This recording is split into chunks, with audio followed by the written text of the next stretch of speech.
I have come to believe that a free and open society cannot continue much longer if social media continues to damage three things that I really care about.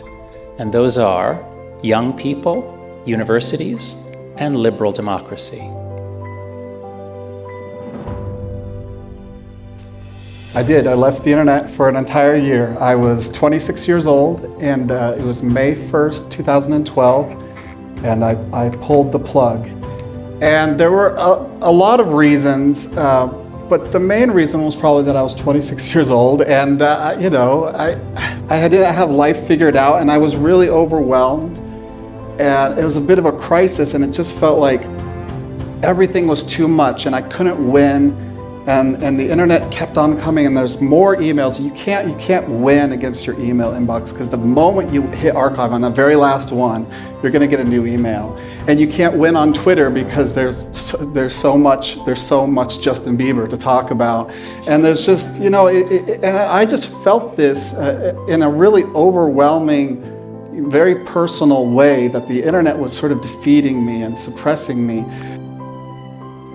In my remaining time, I'm going to make the case that social media has caused devastation in these three areas since 2012. And then I'll say what I think government should and should not do.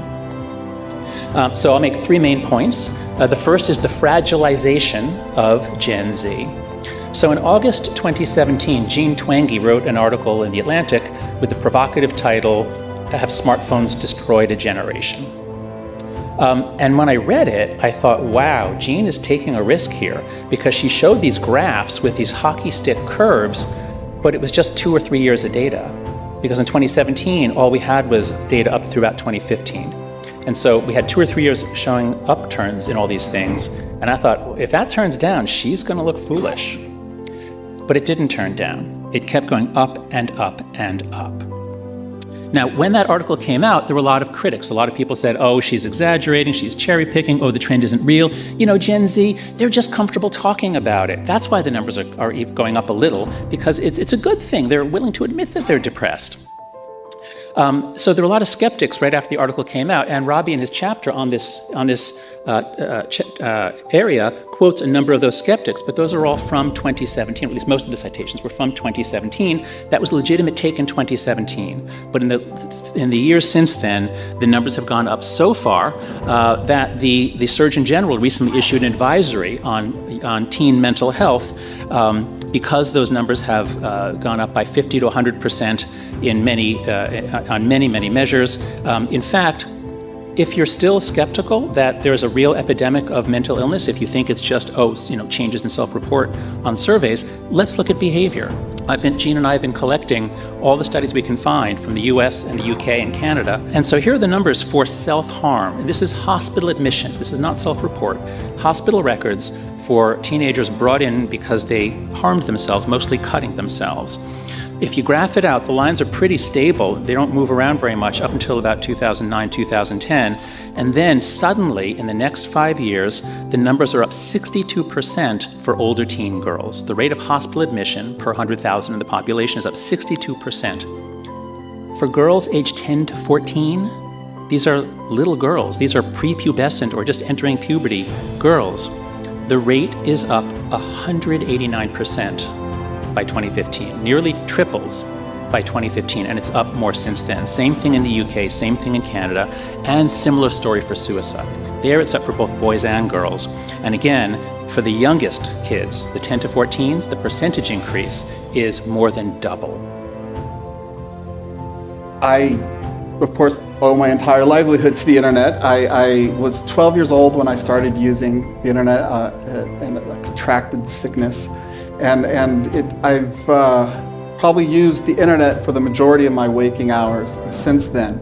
I was a web designer as a teenager. I started writing about technology as a journalist when I was about 20.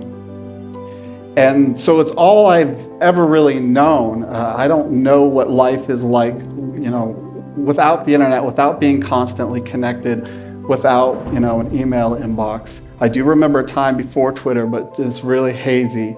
And so I also had this desire to get some stuff done. I wanted to do some personal study, some reading. I had some writing projects that I was putting off, and I figured if I quit the internet, which is using all of my time, I would have unlimited free time to accomplish the things that I desired to accomplish. And so I quit the internet.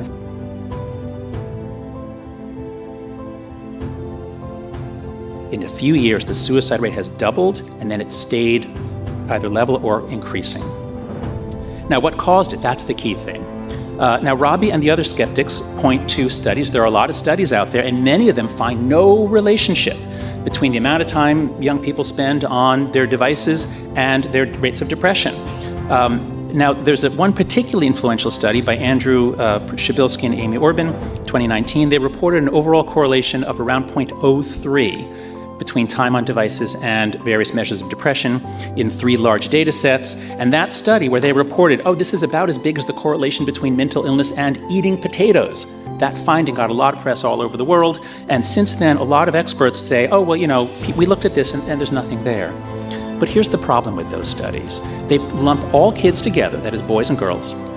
They lump all screen activities together, including watching Netflix, texting with your friends, FaceTime, browsing the web, and posting photos of yourself in a bikini for people to make comments about. You just lump them all together, you find a 0.03 correlation. But guess what?